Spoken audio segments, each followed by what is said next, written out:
दोस्तों, आज मैं आपसे एक ऐसी सच्चाई साझा करने जा रहा हूं जिसे सुनकर इंसान का दिल कांप उठता है।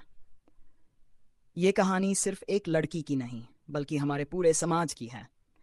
ये कहानी है मनीषा की, एक 99 साल की मासूम लड़की की, जिसकी आंखों में सपनों का संसार था, लेकिन उन सपनों को बेरहमी से कुचल दिया गया। मनीषा हरियाणा के भिवानी जिले के छोटे से गांव सिंघानी की रहने वाली थी। 99 साल की उम्र, वो उम्र जब जिंदगी की असली शुरुआत होती है, जब इंसान अपने सपनों के साथ भविष्य की नींव रखता है। इतनी छोटी उम्र में ही उसने मेहनत करके एक प्ले स्कूल में टीचर की नौकरी पा ली थी।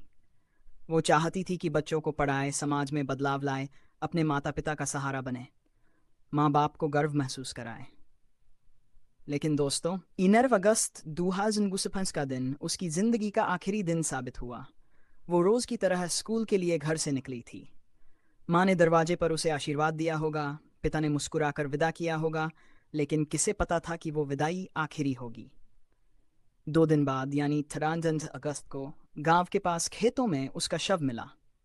उसका गला बेरहमी से रेत दिया गया था। सोचिए दोस्तों, एक 99 साल की लड़की, जिसकी हंसी में मासूमियत थी, जिसकी आंखों में सपने थे, जिसकी जिंदगी अभी शुरू भी नहीं हुई थी, उसकी जान इतनी क्रूरता से ले ली गई। पुलिस की लापरवाही दोस्तों। जब परिवार ने पुलिस को बताया कि उनकी बेटी घर नहीं लौटी, तो पुलिस ने इसे गंभीरता से नहीं लिया। उन्होंने कहा, लड़की कहीं चली गई होगी, किसी दोस्त के पास होगी। लेकिन हकीकत ये थी कि मनीषा का अपहरण हो चुका था। अगर पुलिस उसी समय तुरंत कार्रवाई करती, हर मिनट की कीमत समझती, तो शायद आज मनीषा हमारे बीच होती। ये लापरवाही सिर्फ मनीषा के परिवार के साथ नहीं हुई, ये हमारे देश के लगभग हर केस में देखने को मिलती है। जब तक मीडिया में शोर न मचे, जब तक जनता सड़क पर न उतरे, तब तक पुलिस और सरकार हरकत में नहीं आती। जनता का गुस्सा जब खेतों में मनीषा का शव मिला, तो गांव और पूरे हरियाणा में गुस्से की लहर दौड़ गई। लोग सड़कों पर उतर आए, धरने शुरू हुए, प्रदर्शन शुरू हुए।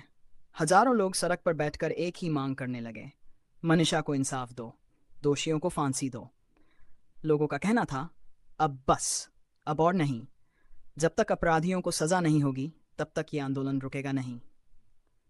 समाज से सवाल दोस्तों, सोचिए, ये पहली बार नहीं हुआ। हर दिन अखबार खोलो तो किसी न किसी लड़की की इज्जत लूटी जाती है, किसी का कत्ल होता है। निर्भया का केस याद है? हाथरस की बेटी का केस याद है? कश्मीर से कन्याकुमारी तक हर राज्य में ऐसी खबरें आती हैं। तो सवाल उठता है, आखिर कब तक? कब तक हमारी बेटियां सुरक्षित नहीं रहेंगी? कब तक सरकार सिर्फ नारे लगाती रहेगी, बेटी बचाओ, बेटी पढ़ाओ, और बेटियां इस तरह मरती रहेंगी? परिवार का दर्द दोस्तों, जरा सोचिए, उस माँ के दिल पर क्या बीती होगी, जिसने अपनी बेटी को प्यार से पाला, पढ़ाया, उसके सपनों को सींचा, और अब वही माँ उसकी लाश को देखकर चीख रही है। वो कह रही है, मेरी बेटी ने क्या गलती की, टूट चुका है। वो बार बार पूछ रहे हैं, क्या मेहनत करना गुनाह है? क्या सपने देखना गुनाह है?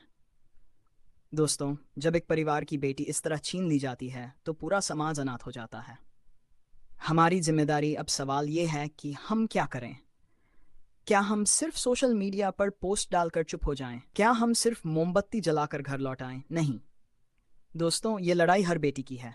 ये लड़ाई सिर्फ मनीषा की माँ बाप की नहीं है, बल्कि हर उस परिवार की है जिसके घर में एक बेटी है।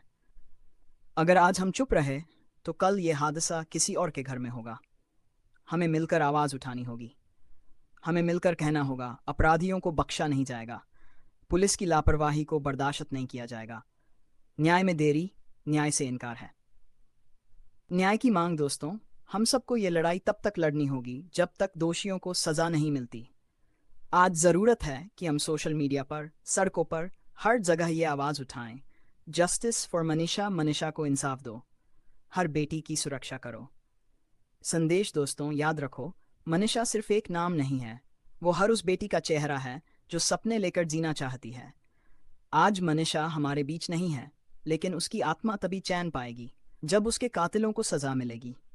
इसलिए इस वीडियो को जितना हो सके शेयर करो, लोगों तक पहुंचाओ, क्योंकि अगर हम आज खामोश रहे, तो कल ये आवाज़ हमारी अपनी बेटी, बहन या दोस्त के लिए उठानी पड़ेगी। दोस्तों, अगर आप सच में चाहते हो कि मनीषा को इंसाफ मिले, तो चैनल को सब्सक्राइब करो और सोशल मीडिया पर जस्टिस फॉर मनीषा हैशटैग चलाओ।